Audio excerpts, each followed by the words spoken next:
ஜென்ம ஜென்மோ ஜென்மி ஸ்ரீ சரண் ஸ்ரீ பாக்ய சாய். அனைவருக்கும் சாய் சுப நமஸ்காரங்கள். நிலக்கோட்டையிலிருந்து சாய் உமேஷ். ஸ்ரீ சாய் சகஸ்ர நாமாவளி. ஸ்லோகம் 219.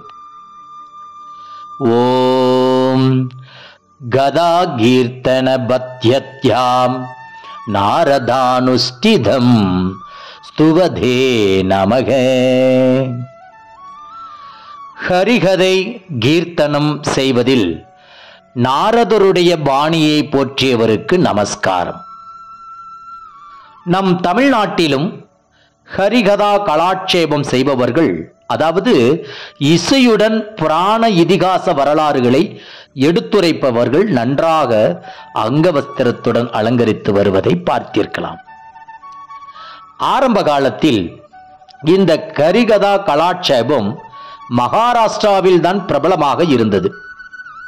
இப்படி கதா கீர்த்தனம் செய்பவர்கள் கீர்த்தனக்காரர்கள் என்று அழைக்கப்பட்டு வருகிறார்கள்.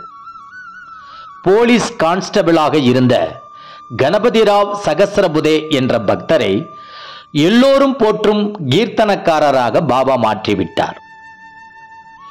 தாஸ்கனு மகராஜ் என இந்த மாஜி போலீஸ் கான்ஸ்டபிள் பாபாவின் அருளால் எல்லோராலும் போற்றப்பட்டார்.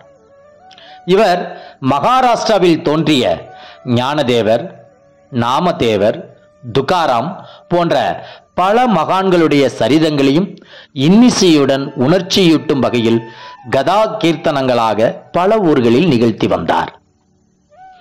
ஒவ்வொரு நிகழ்ச்சியின் முடிவிலும் அவர் போற்றிய மகான் ஒருவரை நேரில் காண விரும்புகின்றவர்கள் சீரடி செல்லலாம் என்று கூறுவார். இப்படி அவர் மூலம் ஏராளமான மக்கள் பாபாவை பற்றி கேள்விப்பட்டு சீரடிக்கு சென்று சாய் பாபாவை தரிசனம் செய்ய ஆரம்பித்தார்கள்.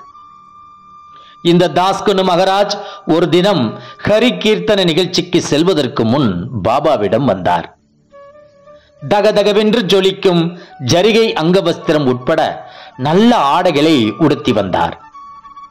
பாபா அவரை பார்த்து, மணமகன் கோலத்தில் ஒரு கீர்த்தனக்காரர், ஏன் அலங்காரம் செய்து கொள்ள வேண்டும்? நாரதரை போல மேல் வஸ்திரம் ஏதுமின்றி கைகளில் தம்பூராவும் சிப்ளாக்கட்டையும் ஏந்தி ஹரி கீர்த்தனம் செய்ய வேண்டியதுதானே முறை என்று கேட்டார். இந்த நாமாவளி இந்த நிகழ்ச்சியைத்தான் குறிக்கிறது. ஜெய் குரு சாய். நற்பவி சாய்ராமா. ஜெய் குரு தேவ தத்தா.